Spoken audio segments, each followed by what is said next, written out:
Welcome to Nashville. We've made it. We're here. We did it. And of all the people who really don't have reason to bitch and complain, it's us today, because there were thousands of people who had shitty travel days today. Twitter was full of people missing flights and connections. Somehow, some way, O'Hare was good to us. It's maybe because I was so positive. I had positive vibes going. That's true. Positive vibes only. We have made it here to the site of the NHL draft, the awards the other night. Today is Tuesday, makes tomorrow round number one. It's not Tuesday for much longer, Dean. I don't know. Yeah. It's this Wednesday, Thursday thing, but we'll get our heads wrapped around it. So we leave Calgary today, apparently before the power outage shut down the airport. So we're Dodged a bullet there. Dodged a bullet there. Yeah. Landed in Chicago to get word that the Calgary Flames had made a trade.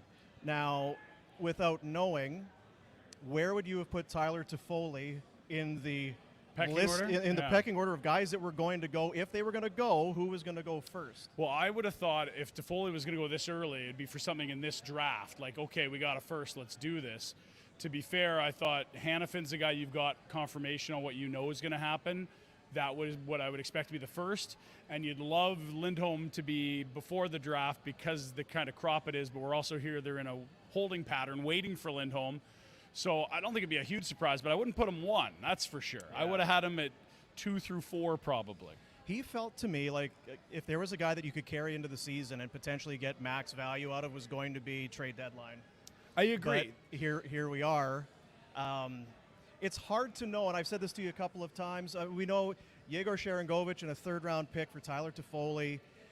I like the trade for the New Jersey Devils. I get why they make this trade. The third was kind of they got it in the Severson thing from a couple weeks ago, and they had a number of forwards who had kind of leapfrogged Sharangovich on the pecking order. Yep. So it was. I get what Tom Fitzgerald was doing. I guess the question is, how do you feel about it from a Flames fan's perspective? Yeah, and I think this is the challenging part, is that I don't think the Calgary Flames traded for a 13-goal forward, and I don't think that 24-year-old season Yegor Sharangovich is what they're trying to add.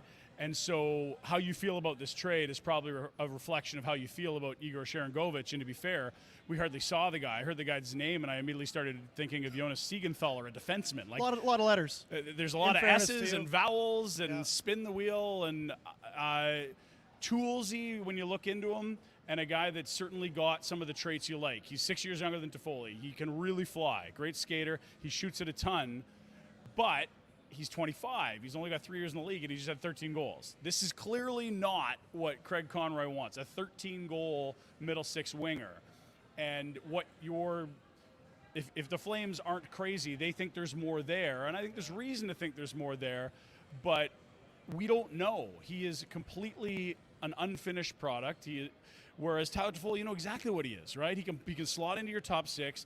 He's a lethal finisher. He can play the right side, and he's coming off a career high of 34 goals. The only year better was a 44-goal pace with Montreal in that pandemic-shortened season. You know what Toffoli is. You typically get a sense of what a third-rounder is. About a third of the time to 20% of the time, somewhere in there, they pan out to NHLers.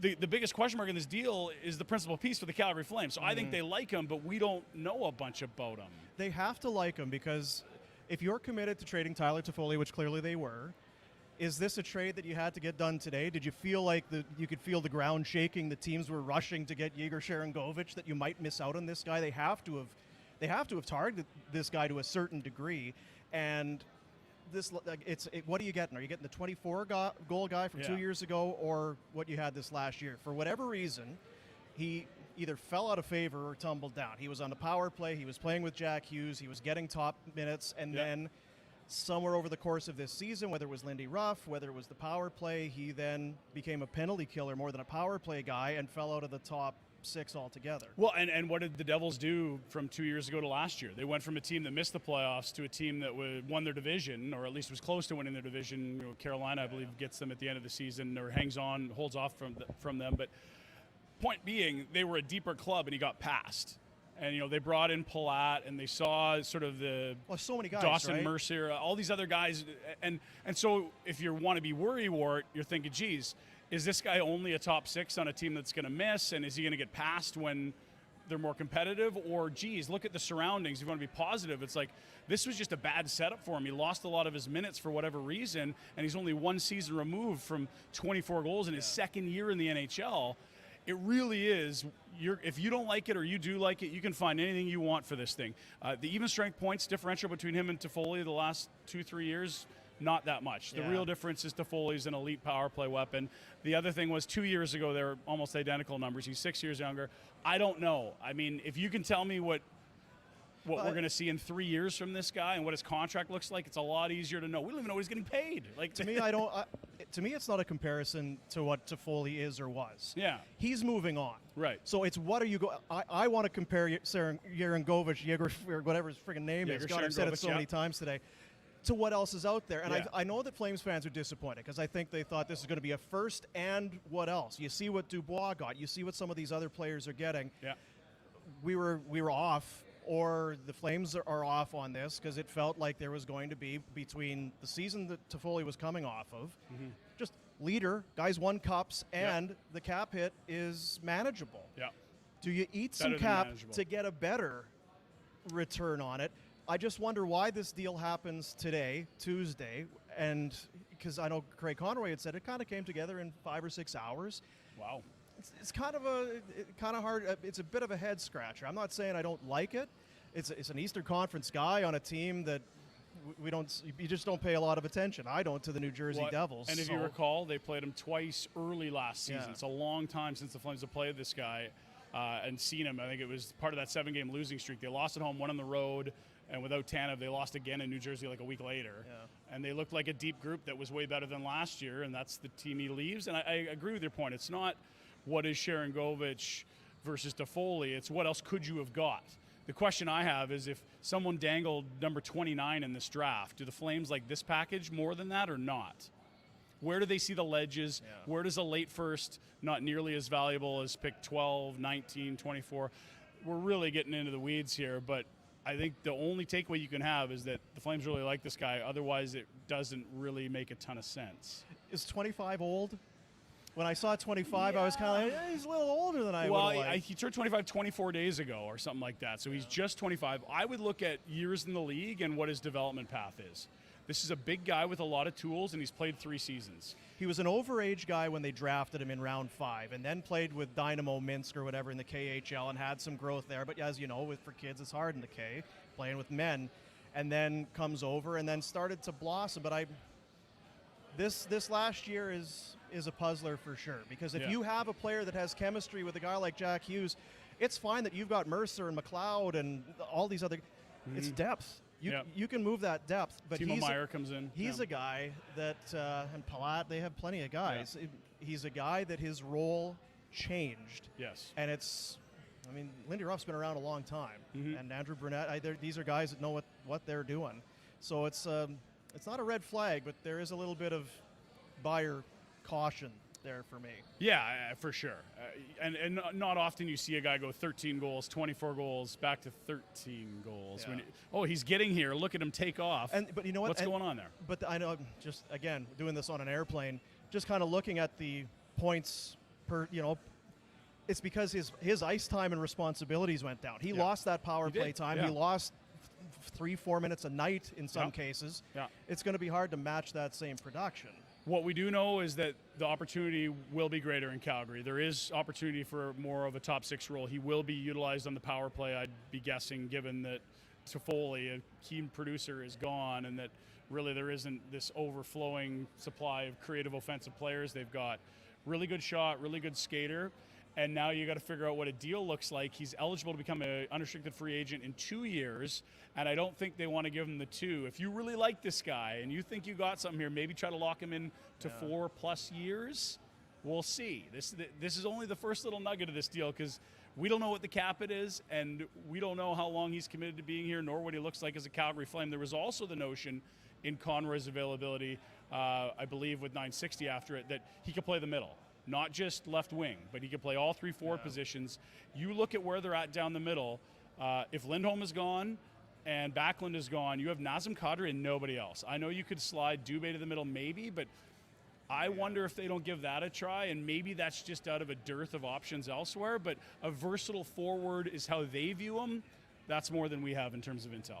I know that they were happy with him in New Jersey from that penalty killing standpoint. They were very happy. They were strong on the penalty kill, and they liked what he was doing. I just guess he wouldn't like that role when you're riding shotgun with an elite center and Jack Hughes, and then all of a sudden you're in the third line and killing penalties. 100%. I think that's totally fair. I don't know that the player dictated any of that, but clearly the Flames are saying we could play this guy higher up the lineup. We can give him more minutes. He will be more valuable to us than he will be to you, and I think that's something we'd all understand at this point. I think he's got arb rights too. You're not going to. So if he goes to arbitration, just assuming what does a 13-goal guy get in today's? They would look at the last few years, but yeah, it's not something you're afraid of. Yeah. And the notion that the Devils were in some pickle that got undone here, I don't really buy that. I think Toffoli will end up having the higher cap hit out of this transaction, not the opposite. And I think if you're the Flames, you want nothing to do with our 1 or 2 year settlements. You want to buy some UFA years while you can. This is a buy low opportunity on him potentially. If he's going to be a 25 goal guy again, imagine coming to terms with him coming off a 13-goal season. That's the opportunity they have in front of them here. A Belarusian. Minsk is in Belarus. I know. I love Belarus. There you are. Delicious. So that deal is done. They gave up a first to get Toffoli. They get a player and a third back, and interestingly, the third is their pick they had shipped out originally to get Calle Yarncroke. So the third went from Calgary to Seattle to a third party to New Jersey and then back to Calgary. So confusing. It's a lot. So hard. The pick came home. Welcome home. Welcome home pick. Welcome home third. I saw this on Twitter. If you like a good conspiracy theory, you cannot offer sheet players with other teams' picks. The Flames have got their first, their second, and their third. Go crazy, Internet. Yeah, Conroy seems like a guy that's going to kick the door in with that's right. With an offer sheet right now. We haven't had a chance to really mingle or kibitz, but I don't think that this has anything. This isn't a deal. I just felt like this was going to get done at some point. Do you feel like this is a domino effect that's going to happen necessarily now? Because I don't either. Lindholm's a domino in the sense that I don't know that this team can be competitive without him, and that changes how you view all these other assets. Toffoli had asked out. He's now out. I don't think the asking price here has anything to do with a centerman that plays number 1 minutes in his prime or a 25, 26-year-old defenseman in his prime. Totally different equations, and I think I like their chances of making a splash tomorrow, Wednesday, ahead of round 1 of the draft, where if they can add a second pick, again, getting annoying, class for the ages. You know what, though? This is one less opportunity. It's one last crack to get in there. I don't know. Yeah. We may have been way off. Only Craig Conroy and the guys behind those doors know what the offers were for Tyler Toffoli. Yeah. And maybe to think that they were getting a first is crazy talk. They paid a first to get him. Had such a great season, and for a contending team to add the Toolsy and a good guy and leader and Cub, all of this, they must like Sharangovich. The only thing we will agree on tonight is that we need a drink. It's muggy, and they must really like Sharangovich. Yeah, and one less crack to get in that first round. And the clock is now ticking. We're less than 24 hours from pick 1. This is true, and I don't think it'll be an issue to get a first for Hanifin. It's going to be where is it in round 1? What other things can you get added? Are we talking about B prospect? Is there a roster player that comes back? One thing I did think about, we talked about, are they rebuilding? Are you going back all in with this group, which looks harder to do with the requests they've had? This is one of those deals that kind of walks that tightrope of still competitive in the present, but also getting younger. Those are tough deals to do, and it's a tough thing to maneuver, to shed old guys and stay competitive while you're amassing futures assets. It did that. He just has to be a player for it to matter. I wonder how much of it, too, and again, I feel like I'm taking a kind of a negative slant. I don't know. I thought the return was going to be more. Obviously, I just did. And then you saw Newhook go for a first and a second. You saw and completely different players. I get that, but the huge haul that Winnipeg, I think, got for Pierre-Luc Dubois, granted with the extension, but it felt like this is going to be the bonanza that we all thought it was going to be, and it might still be. Maybe you move some other guys, but I don't know. I don't know that a Lindholm trade happens here. I really don't. I don't know that a Backlund. I don't know anything. Hanifin's next up, man. Yeah.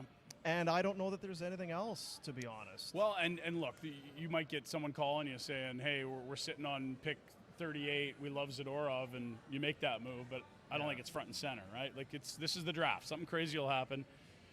And the other thing, you talk about those huge hauls. How about Kevin Hayes for free at half price? Taylor Hall for nothing. Or Kevin Hayes for a sixth at half price for 3 years. Yeah. And Taylor Hall. Like, those aren't bad players. Ryan They were Johansson. overpaid and longer in the tooth. And Toffoli's not overpaid, but he's longer in the tooth. And, again, it all depends on the lens that you see Sharangovich in. Yeah. So tomorrow, Barn Burner live from Nashville, from not this hotel, not our hotel, but another hotel. There's a lot of hotels here. It's a lot of hotels. It's a lot of hotels. But we're going to be going at 10:30-ish. I know you guys love an ish. But Frank Seravalli is doing his daily face-off live. He will wrap. We will go live. Frank will join us off the start on the show tomorrow, see what he's hearing. So for the Wednesday and Thursday editions of the show, 10:30 start times live from Nashville. We made it. Buckle up. That's it for now. Very thirsty. 1,000 Very Shiner box, thirsty. please. We'll see you tomorrow, buddies. That's it from Nashville.